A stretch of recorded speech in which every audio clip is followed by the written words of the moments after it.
अब हम कंटिन्यू करते हैं। हमने ए वेव कर ली थी, ठीक है। उसके बाद हमने एक्स डिसेंट की थी, फिर हमने सी वेव की थी और एक्स सिग्मा डिसेंट की थी। सही है। अब हम वी वेव कर रहे हैं। वी वेव बेसिकली क्या है कि अब एक पूरा कार्डियक साइकिल कंप्लीट हो चुका है। एट्रिया ने भी कॉन्ट्रैक्ट रिलैक्स कर लिया है, उसके बाद वेंट्रिकल्स ने भी कॉन्ट्रैक्ट रिलैक्स कर लिया है, ठीक है। अब क्या होगा, अब दोबारा से फिलिंग होगी राइट एट्रियम की, जिसमें ट्राइकस्पिड वेल्व क्लोज है। यानी बेसिकली क्या है कि अब जो आपके पास वी वेव है ना, वो अगेन शो कराती है कि राइट एट्रियम अब फिर से फिल हो रहा है। उसको हम कहते हैं वी वेव। वी वेव में क्या होता है कि राइट एट्रियल प्रेशर इंक्रीज करता है, क्योंकि उसमें फिलिंग हो रही है तो उसका प्रेशर ज़्यादा होगा, तो that is called V wave. अगर ट्राइकस्पिड रीगर्जिटेशन होती है, यानी ट्राइकस्पिड वेल्व जो है उससे ब्लड का बैक फ्लो होता है, या ट्राइकस्पिड वेल्व की रीगर्जिटेशन की नॉर्मली होती है, तो उस केस में आपको वी वेव लंबी मिलेगी, मतलब there will be large V wave. उसकी वजह क्या है कि प्रेशर जो है ना राइट एट्रियम का, उस पे ज़्यादा प्रेशर एक्सर्ट होगा रीगर्जिटेशन की वजह से। सबको मैं ऑडिबल हूँ?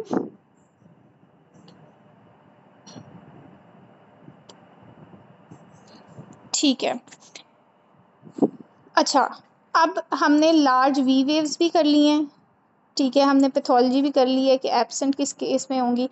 उसके बाद आपके पास क्या आता है कि अब ये राइट एट्रियम फिल हो गया। अब वाई डिसेंट में क्या है कि दोबारा से ट्राइकस्पिड वेल्व ओपन हुई है और राइट एट्रियम से राइट वेंट्रिकल में ही दोबारा ब्लड जा रहा है, यानी एक पूरा इसमें ना 1.5 कार्डियक साइकिल आपको पूरा दिखाया हुआ है।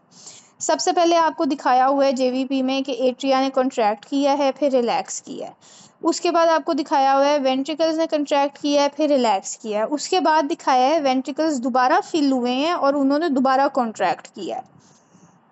तो एक कार्डियक साइकिल पूरा करके half of the cardiac cycle atria की दोबारा रिलैक्सेशन और फिलिंग जो है वो आपको उन्होंने जेवीपी में वेव फॉर्म में दिखाई हुई है। यहाँ तक जेवीपी सबको समझ आ गया है? अब इसमें से आप लोगों ने याद क्या करना है, इसमें से इम्पॉर्टेंट चीज़ जो वो पूछ लेते हैं ना, वो पूछते हैं ए वेव क्या दिखाती है, सी वेव क्या दिखाती है, ठीक है, और वी वेव क्या दिखाती है। सही है। ये जो वेव्स होती हैं ना, इनके अक्सर सवाल आ जाते हैं। दूसरी चीज़ है इनकी पैथोलॉजीज। अब हम पैथोलॉजीज एक दफ़ा कर लेते हैं। अगर ए फिब होगी तो ए वेव एब्सेंट होएगी। अगर पल्मोनरी हाइपरटेंशन है, पल्मोनरी स्टेनोसिस है, पल्मोनरी ठीक है, कोई भी पल्मोनरी पैथोलॉजी है, तो आपके पास ए वेव्स लार्ज आएंगी। लार्ज क्यों आएंगी? क्योंकि वीनस सिस्टम है, वीनस प्रेशर इंक्रीज हो जाएगा, तो there will be large A waves. Cannon A waves basically क्या होती है, एक स्पेसिफिक शेप होती है जिसमें ना ए वेव्स जो होती हैं वो पीक पे पीक दोबारा आ रही होती है। वो आपको कंप्लीट हार्ट ब्लॉक या वेंट्रिकुलर एरिथमियाज में आपको कैनन ए वेव्स नजर आएंगी, ठीक है। फिर आपके पास आती है large V waves. Large V waves जो होती हैं ना, वो वी वेव तब आती है जब एट्रिया दोबारा से फिल हो रहा है। अगर ट्राइकस्पिड रीगर्जिटेशन होगी तो लार्ज वी वेव आएगी, ठीक है। अगर अब ओवरऑल हम जुगुलर वीनस प्रेशर मेजर करते हैं, उसका एक क्लिनिकल वे होता है कि हम क्या करते हैं, हम स्टर्नम से एक लेंथ लेते हैं जुगुलर वेन तक और उसको मेजर करते हैं, ठीक है। अगर वो जो राइज होगा ना जुगुलर वीनस प्रेशर में, यानी का स्मॉल साइन, तो इसका मतलब है कि कंस्ट्रक्टिव पेरिकार्डाइटिस है, ठीक है। यहाँ तक सबको ये जेवीपी समझ में आ गया है। जेवीपी जो है ना, वो आप लोगों ने करना है। रफ़ीउल्लाह में आप लोगों को एक टेबल दी होगी, वो टेबल सबसे बेस्ट है क्योंकि उसमें ना पेपर की टर्मिनोलॉजीज यूज़ की हुई हैं। तो जब आपने जेवीपी करना है, या रफ़ीउल्लाह से कर लो या डबल ए से कर लो, ठीक है। बेसिकली क्या है कि कैनन ए वेव्स पैथोलॉजी है। ए वेव्स की एक स्पेसिफिक शेप हो जाती है जो आपको कंप्लीट हार्ट ब्लॉक में मिलती है या वेंट्रिकुलर एरिथमिया में मिलती है। इसका जब क्वेश्चन आएगा ना, तो वो आपको कैनन ए वेव ही लिख कर देगा, ठीक है। दैट इज कॉल्ड, उस स्पेसिफिक शेप को कहते हैं कैनन वेव्स। यहाँ तक हमने जेवीपी कर लिया।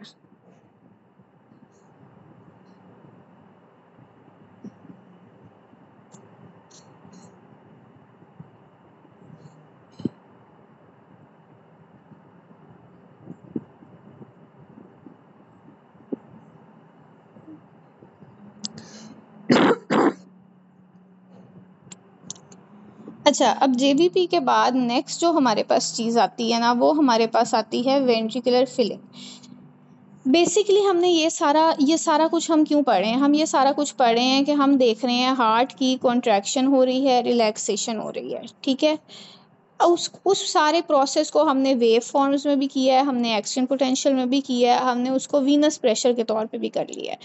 अब जब हार्ट में एट्रिया से वेंट्रिकल्स में जाता है ना ब्लड, तो वेंट्रिकल्स में भी अपनी कुछ स्टेजेस होती हैं, ठीक है। पहले वेंट्रिकल्स आराम से फिल होते हैं, उसके बाद तेज़ी से फिल होते हैं, उसके बाद वो कॉन्ट्रैक्ट करते हैं, फिर वो रिलैक्स करते हैं। तो अब हमने उन वेंट्रिकुलर फिलिंग की जो स्टेजेस है ना, उनको पढ़ना है। अब क्या होता है कि हमारा जो एट्रिया है ना, उसने कॉन्ट्रैक्ट किया है और उसने सारा ब्लड भेज दिया है वेंट्रिकल्स में, ठीक है। That is called ventricular filling. जब all of the blood is being poured into the ventricles, तो that stage is called ventricular filling। लेकिन ये ventricular filling ना दो phases में होती है। एक होता है रैपिड फिलिंग फेज, जिसमें वो तेज़ी से, जब शुरू में ब्लड आएगा ना, तो तेज़ी से आएगा। फिर एक होता है स्लो फिलिंग फेज, के जो एंड पे रह जाता है, तो इट विल बी स्लोअर, उसको ज़्यादा जल्दी नहीं आने की। जो इनिशियल आपका फेज होता है ना पैसिव फिलिंग का, यानी एकदम से वेल्व खुली है और क्योंकि बहुत ज़्यादा ब्लड था तो वो फ़ौरन नीचे रश किया है, उसको हम कहते हैं रैपिड फिलिंग फेज, ठीक है। इस फेज में क्या होता है कि एट्रिया का जो प्रेशर होता है ना, वो खुद ब खुद ही सारा ब्लड नीचे को देता है, ठीक है। और इसमें क्या होता है कि जो ट्राइकस्पिड और माइट्रल वेल्व्स हैं हमारी, ठीक है, ट्राइकस्पिड और माइट्रल वेल्व्स हैं, वो ओपन होती हैं और एकदम से ब्लड नीचे की तरफ रश करता है। 80% फिलिंग इस स्टेज में हो जाती है। और जो हमारी थर्ड हार्ड साउंड है ना, वो भी इसी स्टेज में प्रोड्यूस होती है। अब इस स्टेज में क्या होता है कि क्योंकि हमारे वेंट्रिकल्स फिल हो रहे हैं और हमारी जो एओर्टिक वेल्व है वो बंद होगी। वो बंद क्यों होगी? अभी ब्लड फिल हो रहा है, हमने एक दफ़ा ब्लड फिल होने देना है, उसके बाद वेल्व खुलेगी तो ब्लड जाएगा।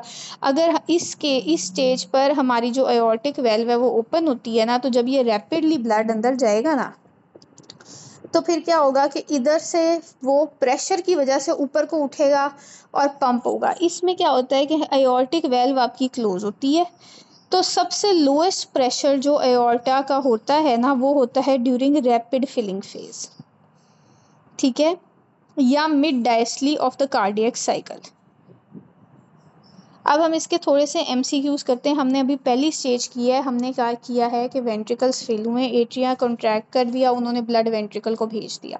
अब वेंट्रिकल फिल हुए हैं। वेंट्रिकुलर फिलिंग की दो स्टेजेस हैं, एक रैपिड फिलिंग है जिसमें एकदम से सारा ब्लड वेंट्रिकल्स के अंदर आ गया, दूसरी स्लो फिलिंग है, ठीक है। अब पेपर वाइज जो आपको इम्पोर्टेंट MCQs हैं, कितने % फिलिंग होती है in rapid filling phase? Can anybody tell me rapid filling phase में कितने % वेंट्रिकल्स फिल हो जाते हैं?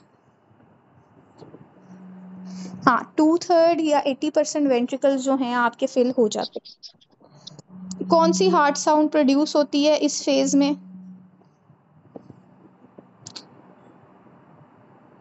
हाँ, third heart sound. Lowest aortic pressure किस फेज में होता है?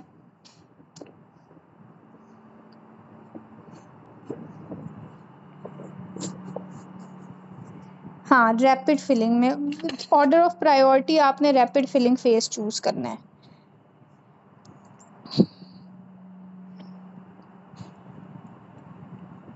ठीक है। और मिड डायस्टोलिक आपने तब चूज करना है जब वेंट्रिकल प्रेशर का पूछे।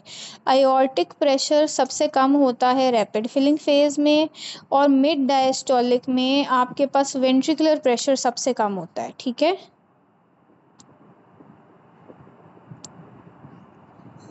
ये आपके पास 4 MCQ के क्वेश्चंस हैं जो आपको रैपिड फिलिंग फेज में से आते हैं। अब नेक्स्ट हम करते हैं स्लो फिलिंग फेज। अब क्या हुआ है कि मैक्सिमम 80% ब्लड जो है ना वो नीचे चला गया है, एट्रिया में बहुत कम ब्लड रह गया है।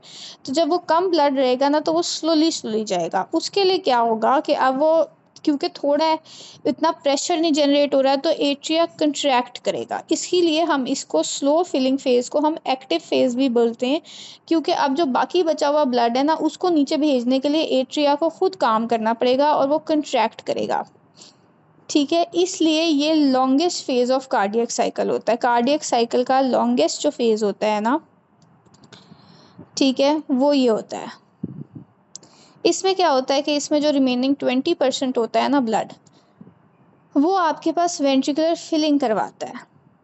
ठीक है, और इस स्टेज को जिसमें एट्रिया कॉन्ट्रैक्ट कर रहा है, ठीक है, उसे हम स्लो फिलिंग फेज कहते हैं। यानी एट्रियल सिस्टली वाला जो फेज है ना वो आपके पास स्लो फिलिंग फेज है। अगर ओवरऑल देखा जाए तो वेंट्रिकुलर फिलिंग के 2 फेजेस आपके पास आते हैं। एक आपके पास रैपिड आता है और एक स्लो आता है। जो रैपिड है ना वो अपने आप होता है, उसमें एट्रिया को कोई काम नहीं करना पड़ता। लेकिन जो स्लो वाला है ना उसमें क्योंकि थोड़ा ब्लड रह जाता है तो एट्रिया आप कॉन्ट्रैक्ट कर रहा है, तो इसको हम एट्रियल सिस्टली भी कहते हैं। ठीक है, एट्रियल सिस्टली में कोई मुझे बता सकता है कि कौन सी हार्ट साउंड आती है? अगर मैं पूछूं कि एट्रियल सिस्टली के फेज में कौन सी हार्ट साउंड आती है तो कौन सी हार्ट साउंड होती है? Fourth heart sound. ठीक है, अच्छा ये फोर्थ हार्ट साउंड नॉर्मल होती है?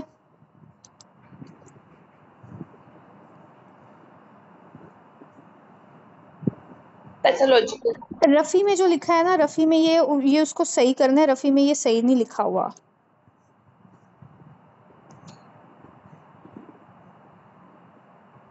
हाँ, पैथोलॉजिकल होती है। ठीक है, अच्छा अब मुझे कोई बता सकता है अगर मैं कहूँ कि ये स्लो फिलिंग फेज जो है ये ईसीजी पे कौन सी वेव बनाएगा और जेवीपी में कौन सी वेव बनाएगा? हाँ हाँ, बेसिकली हमने यही करना है कि हम ये वेंट्रिकल फिलिंग स्टेजेस भी क्यों पढ़ते हैं ना, हम ये पढ़ते हैं इनको कोरिलेट करने के लिए। इनको हमने ईसीजी से कोरिलेट करना है, इनको हमने जेवीपी से कोरिलेट करना है। ये 2 स्टेजेस है वेंट्रिकुलर फिलिंग की। दोनों जो है ना उसमें एक में पैसिव मूवमेंट होती है, एक में एक्टिव होती है। ठीक है, और ये यही आपके एमसीक्यूज आते हैं कि स्लो फिलिंग फेज जो है उसमें कौन सी हार्ट साउंड होती है, फोर्थ हार्ट साउंड नॉर्मल है कि नहीं है, और ये स्लो फिलिंग फेज जो है ये ईसीजी पे कौन सी वेव दिखाता है, जेवीपी पे कौन सी दिखाता है।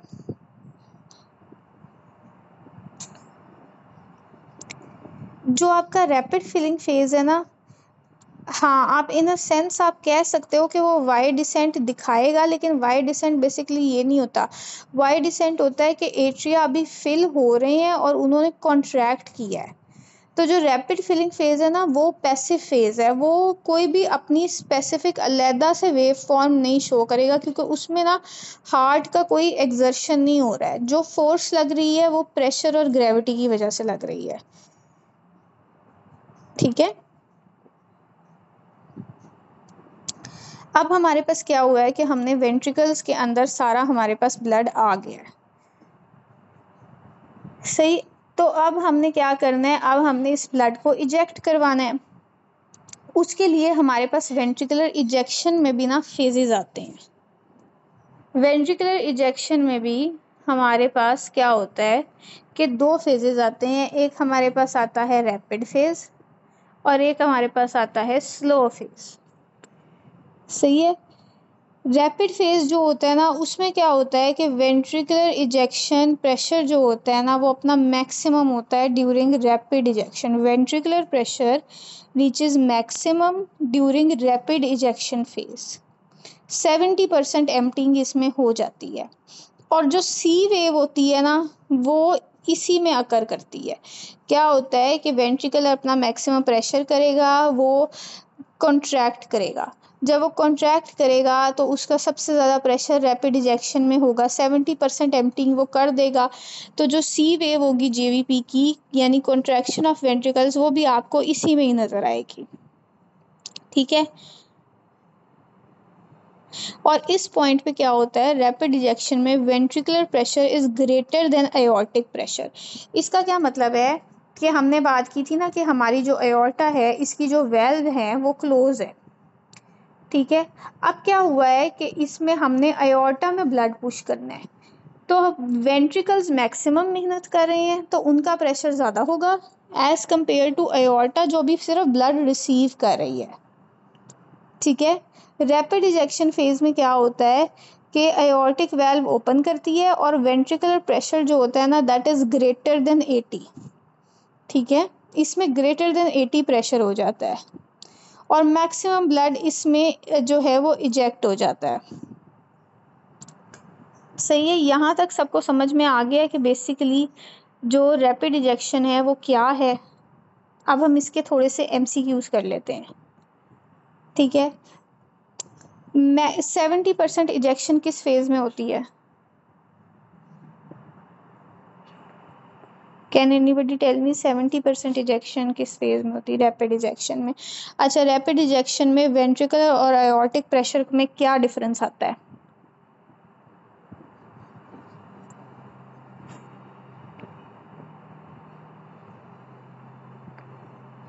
ठीक है, वेंट्रिकुलर प्रेशर ग्रेटर होता है। अच्छा, अब वेंट्रिकुलर प्रेशर कितना होता है, यानी ग्रेटर देन व्हाट वैल्यू?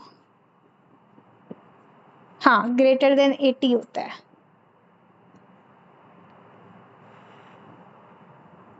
ठीक है, अब नेक्स्ट जो हमारे पास फेज आ जाता है ना वो हमारे पास आता है स्लो इजेक्शन फेज।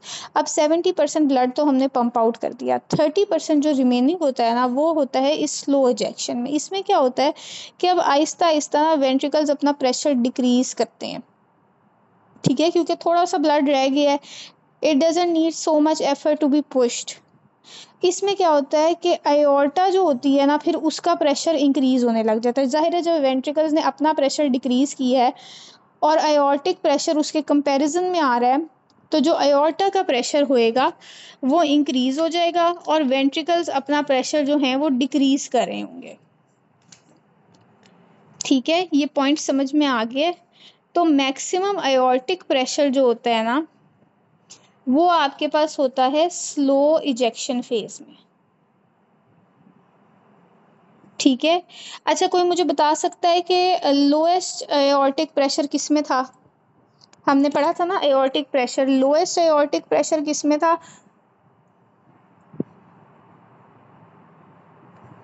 हाँ, रैपिड फिलिंग में। और ये एमसीक्यू बहुत ज़्यादा आता है, ठीक है। स्लो जो आपका लोएस्ट एयोर्टिक प्रेशर है वो आपका रैपिड फिलिंग फेज में है और जो आपका मैक्सिमम एयोर्टिक प्रेशर है ना वो आपका स्लो इजेक्शन फेज में है। अब ये जो स्लो इजेक्शन है ना ये ईसीजी पर शो होती है एज टी वेव, ठीक है। जिन्होंने कल टेबल बनाई थी ना ईसीजी की, जेबीपी की, वो उसी टेबल में ये चीज़ें भी ऐड कर लो कि ये आपका कौन सा फेज कौन सी वेव्स डिनोट करता है, ठीक है। रैपिड इजेक्शन में कौन सी वेव होती है?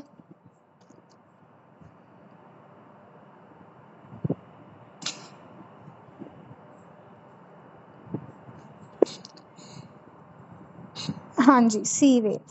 अब स्लो इजेक्शन में कौन सी वेव आ जाएगी? ईसीजी पे। सी वेव जेबीपी पे थी, ठीक है। अब हम ईसीजी की बात करें, टी वेव, ठीक है। बेसिकली डिफरेंस कहाँ आ जाता है? डिफरेंस यहाँ पर आ जाता है कि आधी वेव्स हमें जेवीपी में क्यों और आधी हमें ईसीजी पे क्यों नज़र आ रही है, क्योंकि जेवीपी ना आपका इंटरनल जुगुलर वेन का भी प्रेशर चेंज दिखाता है, तो इसलिए उसकी वेव जो होती है ना वो वेव होती है जो इंटरनल जुगुलर वेन का प्रेशर चेंज कर रही है, जबकि जो ईसीजी की वेव होती है ना वो वेव होती है जो आपको कार्डियक साइकिल के अंदर नज़र आ रही है, ठीक है। इसलिए दोनों डिफरेंट डिफरेंट वेव्स दिखा रहे हैं। रैपिड इजेक्शन सी वेव दिखाता है जेवीबी पे, जबकि स्लो इजेक्शन जो है वो ईसीजी पे टी वेव दिखाता है, ठीक है। यहाँ तक हमारा ये कंप्लीट हो गया, यानी हमने वेंट्रिकुलर जो फेजेस होते हैं ना वो हमने कर ली हैं। अब हम इसको ना एक दफ़ा ओवरऑल देखते हैं। अब ओवरऑल बेसिकली क्या होता है कि गोल याद रखना है अपना। गोल हमारा ये है कि हमने एट्रिया को कंट्रैक्ट करवाना है, रिलैक्स करवाना है, वेंट्रिकल को कंट्रैक्ट करवाना है, रिलैक्स करवाना है, ठीक है। अब होता क्या है कि हमारे पास एक चीज़ होती है आइसोवॉल्यूमेट्रिक रिलैक्सेशन और आइसोवॉल्यूमेट्रिक कंट्रैक्शन, ठीक है। इसमें क्या होता है कि दोनों जो हमारे पार्ट्स होते हैं ना सिस्टली में, माइट्रल और ट्राइकस्पिड, वो दोनों वेल्व्स जो होती हैं ना वो क्लोज होती हैं, ठीक है। जिसकी वजह से क्या होता है कि एक आइसोवॉल्यूमेट्रिक कंट्रैक्शन होती है, ठीक है। यहाँ तक सबको समझ में आ गया कि एक चीज़ होती है कि हमारे पास आइसोवॉल्यूमेट्रिक रिलैक्सेशन हुई है, जो हमारे वेंट्रिकल्स हैं वो रिलैक्स करेंगे, ठीक है, उनकी फिलिंग होएगी। उसके बाद हमारे एट्रिया कंट्रैक्ट करेंगे, ठीक है, एट्रियल वेल्व्स जो हैं बेसिकली वो बंद हो जाएंगी, फिर आइसोवॉल्यूमेट्रिक कंट्रैक्शन होएगी, ठीक है, और उसके बाद हमारे पास वेंट्रिकुलर इजेक्शन होगी। इसके लिए आपको ना रफ़ीउल्लाह में टेबल दी हुई है, आपने जब ये करना है ना तो आपने उस टेबल से करना है,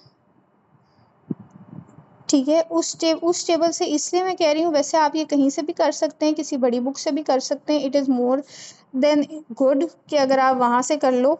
मैं सिर्फ इसलिए कह रही हूँ क्योंकि उसमें पता है क्या होता है, उसमें ये होता है कि आपको पेपर के वर्ड्स दिए होते हैं तो आप इतना कंफ्यूज नहीं होते हो। अगर आप अपने कोर्स की बुक से करोगे ना, नसीम शहजाद से, रफ़ीउल्लाह से या डबल ए से, तो जो आपको वर्ड्स उसमें दिए हैं ना वो वही वर्ड्स हैं जो पेपर के स्टेटमेंट के वर्ड्स होते हैं, तो जब आप वही याद करोगे तो आपको ईजी रह जाएगा। अदरवाइज आप ये कहीं से भी कर सकते हैं। अब यहाँ पर भी वही फेजेस सारे दोबारा दिए हुए हैं, ठीक है। आइसोवॉल्यूमेट्रिक कंट्रैक्शन दी है जिसमें सारी वेल्व्स क्लोज हो जाती हैं, एवी वेल्व्स क्लोज होती हैं, और फर्स्ट हार्ट साउंड। अच्छा, ये हार्ट साउंड्स इंपॉर्टेंट है, कोई मुझे बता सकता है फर्स्ट हार्ट साउंड कब होती है?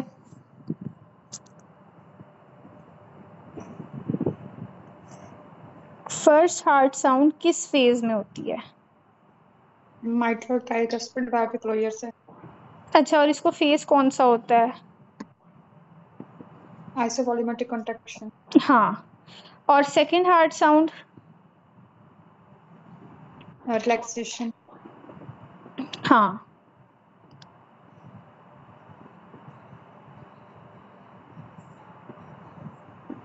ठीक है। ये दो चीज़ें ना इसमें इम्पॉर्टेंट है, ये आपको एमसीक्यू भी आता है तो ये आपने याद रखनी है।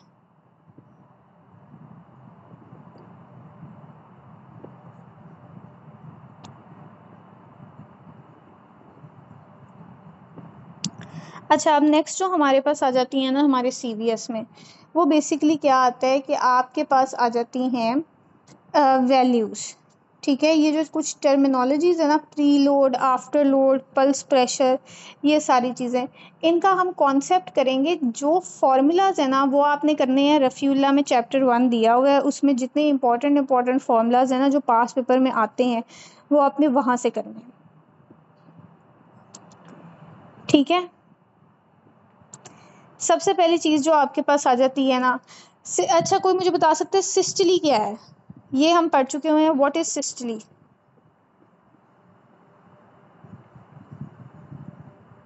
Contraction of ventricle. हाँ, सिस्टली कॉन्ट्रैक्शन है। अगर एट्रियल सिस्टली होगी तो एट्रिया की कंट्रैक्शन, वेंट्रिकुलर सिस्टली होगी तो वेंट्रिकल्स की कंट्रैक्शन। डायस्टली क्या है? रिलैक्सेशन। हाँ, अच्छा, सिस्टोलिक प्रेशर क्या है?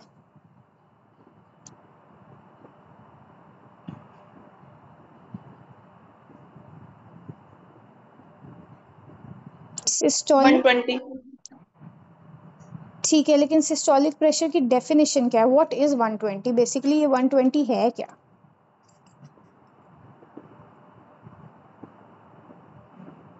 हाँ, मीन प्रेशर आर्टीरियल प्रेशर। नहीं, मीन आर्टीरियल प्रेशर एक डिफरेंट चीज़ है, सिस्टोलिक प्रेशर एक डिफरेंट चीज़ है। यहाँ पे आप लोगों ने कंफ्यूज नहीं होना, ठीक है। और अक्सर इसीलिए मैं टर्मिनोलॉजीज करवा रही हूँ, मैं फार्मूलाज नहीं करवा रही। फार्मूलाज आप रटा ही है, फार्मूलाज आप रट भी सकते हो, टर्मिनोलॉजीज आपको पता होनी चाहिए।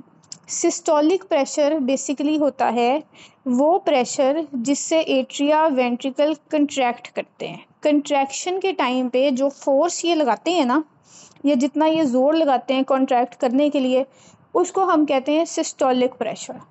और डायस्टोलिक प्रेशर इसके ऑपोजिट होता है कि डायस्टोलिक प्रेशर बेसिकली होता है वो फोर्स जिससे ये रिलैक्स होते हैं। इनको खुलने के लिए भी तो फोर्स चाहिए, तो जो रिलैक्सेशन की फोर्स होती है ना वो होती है डायस्टोलिक प्रेशर, और जो कॉन्ट्रैक्शन की फोर्स होती है ना वो होती है सिस्टोलिक प्रेशर। फिर एक चीज़ आती है